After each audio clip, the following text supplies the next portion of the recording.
Everyone has the potential to become an entrepreneur. It's not true that you have to be born as an entrepreneur. It's also not true that you have to work 12 or 14 hours a day. You don't need a patent, and you don't need a lot of capital. It's not true that you need a lot of knowledge in business administration, in marketing, in finance, or legal issues. I don't say this frivolously. I'm saying this with a background of more than 30 years of experience in the field of entrepreneurship. What you really need is a well-elaborated and fully developed concept. There are plenty of brain children and ideas out there, but good startup concepts are exceptionally rare. That is why the Foundation for Entrepreneurship has developed the Entrepreneurship Campus. Here, based on the Brain Beats Money concept, you can learn how to turn your starting idea into a fully developed concept with high potential in 10 steps.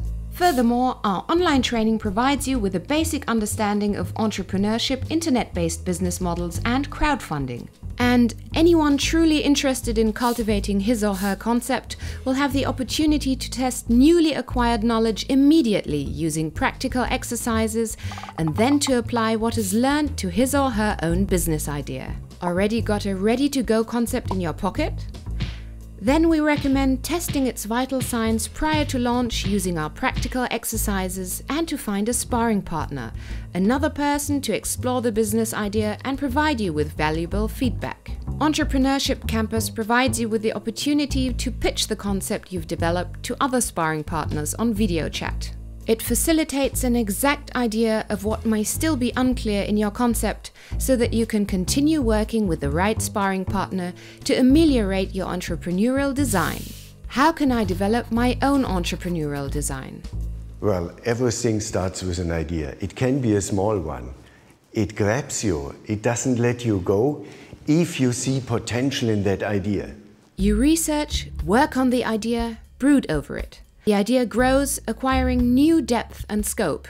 You'll discard drafts and then create new ones. And all of this is done until the concept is just right. A good entrepreneurial design has a lot to do with art and construction. It has to be balanced such that it can absorb shocks and return to a stable state. It's good that it has more than one leg. You may lose a leg, the price advantage in competition. So a second leg is very important for survival, and even a third leg would help a lot.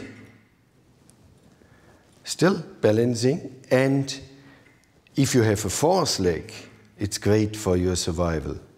Thus, a good entrepreneurial design should have more than one leg to stand on, to the extent possible. Let's take Teekampagne as an example. The starting idea: is it possible to offer tea at much more economical prices? Actually an obvious idea, because tea leaves the tea plantation as a finished product. It's just packaging that has to be done. So why is this product so expensive in tea shops? What makes tea expensive are the multiple intermediary commercial stages. Isn't it possible to circumvent all that? What would happen if one purchased the best tea out there? As an argument and as a benchmark for the client, does that kind of tea exist? The Darjeeling tea region, the first harvest after the winter break, the legendary first flush, an undeniable quality benchmark, the best tea in the world at an unbeatably low price. It must be possible to win over buyers with that, right? With volumes large enough to facilitate purchase directly in the country of origin? We found a primary leg to stand on, a price that is significantly lower than comparable products from the competition. If someone were to undercut our prices, then we'd still have further legs to stand on. The high volume of chemical residue analyses performed and their transparency, the guarantee of 100% pure Darjeeling, the company's efficient logistics resulting from the simple concept. Teekampagne has more than 200,000 customers in Germany. We are the biggest mail-order tea house. We are also the biggest single importer of Darjeeling tea in the world. When I talk about Teekampagne, I often hear, "It's that easy?" Why didn't I think of that? While the idea of T-campaign looks rather simple, it's not that simple at all. It's the result of a quite tedious, time-consuming process. So what's your starting idea? Contrary to most people's understanding, an idea is not just there. You have to work on your idea. Like a sculptor, you have to try out, you have to combine, you have to work until it somehow fits. So now it's your turn. Do you have your starting idea yet?